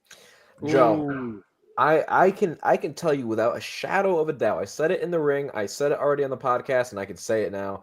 I am not the one that attacked you because Joe, the person that attacked you, obviously has no interest in your well-being or your health. I truly have an interest, but I know Joe, as because you're a champion right now, and nobody can take that away from you. You are now a top lion in this jungle, and I saw it as my duty, Joe, after I had lost to you the first time, is I have to help make sure that you could stay as a top lion in this jungle. And sometimes the lion has to be humbled. It doesn't matter if you're going into a match injured, crippled, healthy. You need to prepare like your life is on the line every single time. And I'm hoping that I help teach you that because, again, you would have never expected me to pull that kind of thing out. But okay, let's say, Joe, let's say the title is on the line. What happens then, Joe? You're no It's longer funny. the top lion. We said this on Saturday's You show. did? Gabe, that was. I have to agree with you on that. I did mention that. You did, actually, which Joe, is why, Thank you, Joe. that's why, I was preparing to have a good match with you, whether I was 100% or not. But whoever attacks me, promise me this: I will find you, one way or another. Gabe, thank you for pretty much showing me what I had to do because now, I really have to go to a darker side a little bit to just be as king of this Northeast division right now. I agree. I can't agree more, Joe, because at the end of the day, you wouldn't expect me to pull out the dirty tactics, right? So what happens when another friendly face pulls out the dirty tactics in a championship match? Are you just going to lay down and you're just going to lose, Joe Star? Nuh-uh. You are a top lion in this jungle, and you are a lion that I think could be the top lion in the entire jungle, not just the NEW jungle, the entire jungle of underground professional wrestling. And so, Joe, it's 1-1 now, right? I'm not counting our triple threat. Singles matches, you're up one. It's 1-1. So don't discount anything in the future, Joe, but just know that if you face me again, I'm not going to be nice. I'm not going to play clean. I'm going to do the same exact thing as I did last time because at the end of the day, Joe, I want to win the match. But even though I want to win the match, Joe, I still care about you and I want to see you develop and become a better wrestler. Oh, no. If any future anything, hey, this time, it'll be front to front, hand to hand. Don't worry, man. I'm still gonna be my sharp eyes since okay, Good. You did show me. Hey, fool me once, shame on you. Fool me twice, shame on me. That's never gonna happen. Good. Right. I already know. I already Joe, got that good. mindset. Thanks because of you. Well, I'm happy that you got that answer. I'm certainly looking forward to watching NEW upcoming. We have a lot to talk about. You both will be on some of the shows coming up. Anything else you want to say, Joe, before I let you, get hopefully, more answers and get to the bottom of this further about who attacked you? Because Gabe is now basically said, look, it ain't me. I had my reasons. It was to help you. And, anything else you want to say to us here and such? Other than that, please go subscribe to TF Crew. I know It's so sad of me. I can't make it for this. Joe, when you said last week you would I was like, Joe, that's the announcement? I was like, Joe, I was going to kill you. I'm going to I was going to, maybe, I think Jake mentioned in the chat, I was the one to attack you. It wasn't me. I can confirm that, but I was so upset when you said last week you weren't going to be on the show. I was very upset about that, Joe. Honestly, it really broke my heart that I've been trying. You could even ask Gabe right now. I've been trying. No, we spoke about this to break the fourth wall. We spoke about this off the air, actually. We did. But at the same time, it's so hard for me to just say I'm not going to be able to go to that show. Yeah, but I know. Could be a great show. There could be a slight chance of what you could get a little preview or something a little bit later on. But well, get well, Joe. Get well. Watch your back at all times. Definitely you know that for sure. Be safe out there. You better be safe out there, Joe. And certainly we're going to see. Open. You better keep them open and look at both ways. And we'll see you here next month. You're going to be back here next month, and we'll see the fallout from it. And happy New Year, and keep doing you. And thank you for all you do, Joe. And don't change, Joe. If you change, I'm going to be very disappointed, Joe. Don't Oh disappoint. no, I'm Because then I'm still going to gonna have be to stop subscribing to the NEW Patreon page, and I'm going to stop buying tickets from TF Crew shows. Whoa, you better not change that, Whoa. Joe. You better not change. I'm kidding. Slow I'm down. kidding. I was kidding. It was a joke. All right. Anyway, I'll still subscribe and still buy tickets, but just keep being you, Joe. Is that good enough? No, you know for I sure. can I fire him always right now be for you. me. All right, Joe. Well, we'll let you go. Happy Boxing Day. Happy Three Kings Day. Happy New Year, and get well. All right, that was Joe Starr. Well, you gave him an answer that I think he'll take with us, and I think for now it satisfies us. And we'll see what your future is in NEW. I do want to ask you one more thing on NEW before, for a few minutes, promote the podcast that you have on your new channel and different things you do. But you do have a chance to have a title shot of any of your choosing in NEW. And I know Leo and Joe Starr are going to have a match coming up here in a few weeks. And I know you're not going to tell us who you're going to pick, but any thoughts on where any ideas? Because you do have a title shot of your choosing coming up soon. I do. You're absolutely right, and I gotta be smart about this, right? So I'm not gonna rush my decision. I frankly haven't even made my decision yet because I have to make sure that I use this incredibly wisely, because it's hard to earn title chances in wrestling as a whole, not just NEW, obviously in NEW, but in wrestling as a whole. It's not easy to earn title chances. It's even harder to win championships. So I'm going to be extremely careful with it. I'm going to make a very concise decision that's going to help me win my first ever singles title in underground wrestling, because isn't that crazy? I've never won. It's you and James Taylor. James Taylor, the running joke is he hasn't won a world title since like George Bush was president. I know it's scary. I've never won a title. Won a singles title. Yeah, I've never won a singles title. So that's wild. You've been in so many big matches, and yet you haven't won a singles. I mean, you have been in there, big name after big name. You're a big name. You're a big draw tonight. You got a lot of people still watching, and yet you haven't won a singles title. That's just fascinating to me. That's like, guys, come on. Like you said, I got 40 championships, 50. Jake's won like 49 titles in his career. Yet you haven't won like one singles. I've won backyard titles, but I've never. All right. Close to fair enough. I've won titles in the backyard, but I'm talking about. All right. It makes me feel a little better, but in the underground, though, still you haven't won a title. I think that's. People make a fair point. How could I be a pillar of the underground if I haven't won a title yet? And I just say, just keep watching. That's all I got to say is keep watching. Well, you know what? I do want people to go out and follow NEW, Instagram, YouTube. And Joe said that he'll continue to find out who attacked him. Very good. Thank you. And we'll see you soon, Joe. I got to promote one more thing. You have a new channel on YouTube, and I need people to go out there and sub to it because you're almost at 500 subs. Matter of fact, you actually got, after my 2 subs, you got 1 more sub during the show. So I'm going to put the link up here because it is football season. You seem to be a savant in football. I would have never guessed Gabe Sayers would know a lot about Jamie Martin and all these different players that I sort of remembered years ago. And I'm like, wow, he actually is you're becoming like James Taylor is with Stone Cold. You're becoming this expert of almost journeyman football players. I would never have guessed that. I love classic football players. I do some videos about current topics, but they're nowhere near as fun for me to do because I don't know, there's just something so beautiful and so nostalgic about older football players. I think and the views have also reflected that. I think there's just something so just fun about football players that have been forgotten. The Stone Games was a good episode. You talked about the Bills and Browns. Yeah. You had the Colts and Bills matchup. That was the Bills actually went on a run right after that game, and they snuck into the playoffs. They hadn't been there, and that I remember. It was almost 20 years. That was actually that was a good catch you made. I was shocked that episode didn't perform as well as the other ones because I thought that was a banger right there. I'm not gonna lie, I really thought that was a great snow video. I thought I put the Christmas vibe with it with some snow effects and everything. Maybe you should have did the Leon Lett one first. There we go. Well, see, I didn't want all the old heads to get mad at me because all the old heads I didn't forget about that. I some of the unks in my comments are always funny because they're like, I remember this guy from 1992, Gabe. Pick someone better. And I'm like, I wasn't born. Yeah, I wasn't born then. You know what I'm saying? It's, you know. But spot. I mean, like I just like even like what's the research? You put research into this or like Oh like yeah. what? Oh yeah. I mean, my favorite one is there's a quarterback named Kevin Hogan, my absolute favorite forgotten quarterback. Yeah. I've based this entire series on Kevin Hogan being my favorite forgotten quarterback. So I remember when he got drafted by the Chiefs in 2017, and then he never even made the roster and just bounced around, started one game for the Browns. I can tell Well, you I everything think about there's this a guy. reason why. I mean, there's a guy who plays for the Chiefs now. I mean, that's why he Yeah. wouldn't have played, you know. Yeah, Patrick Mahomes. I mean, yeah, that guy. And I think that like everything started with that Kevin Hogan guy being my favorite forgotten player. And now I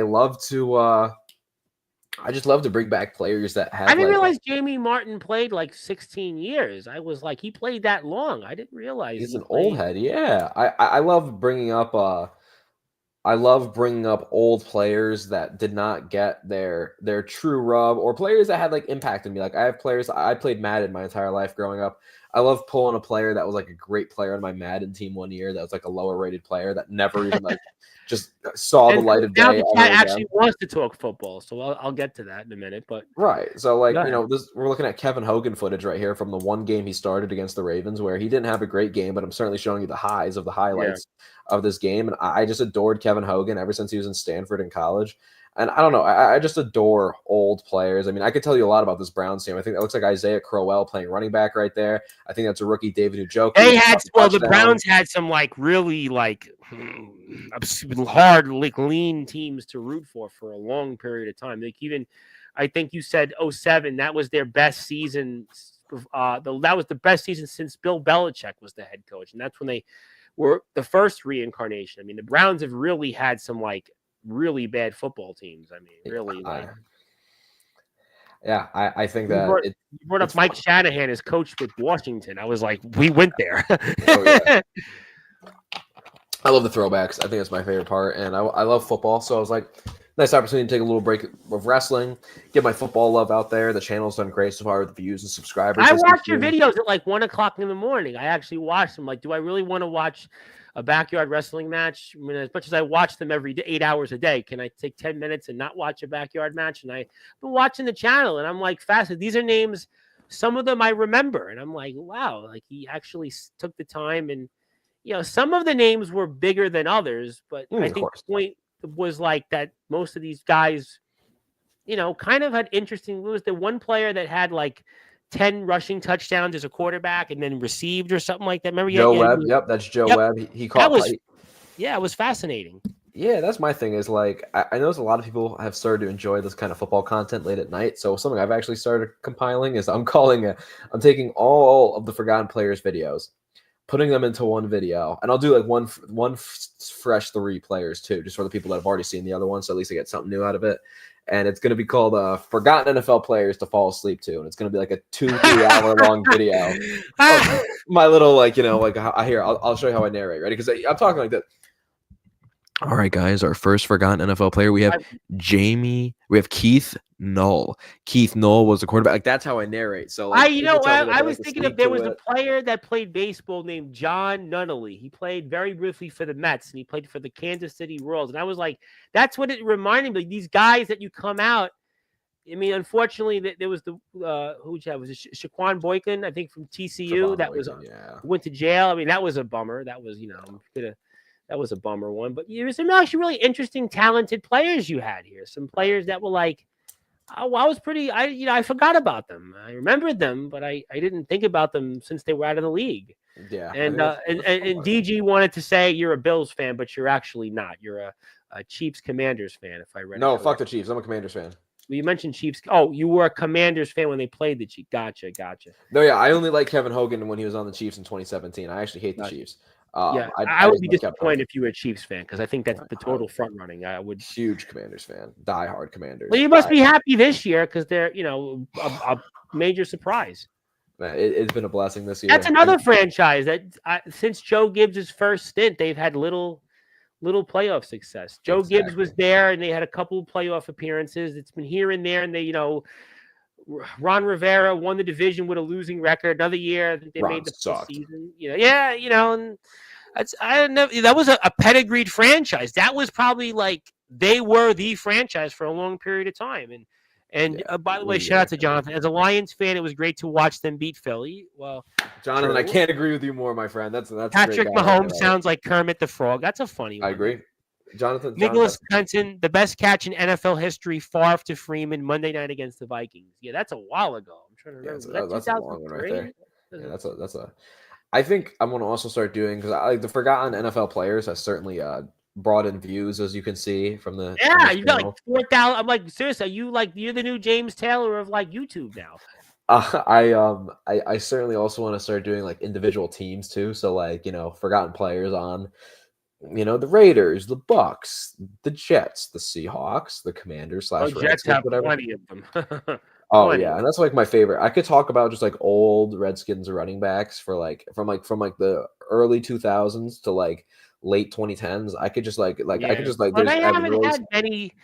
They haven't had notable many running backs. Yeah. No, I would argue Alfred Morris is most notable for a strong rookie season he had when RG3 was also a rookie. Yeah, well, that was the year, right? They won the division, right? The 10 Yep, with 10 wins. Yeah. So, but then like there's like 100 more of like nobody remembers Matt Jones, nobody remembers Fat Rob Kelly, Evan Royster, Ryan Terrain.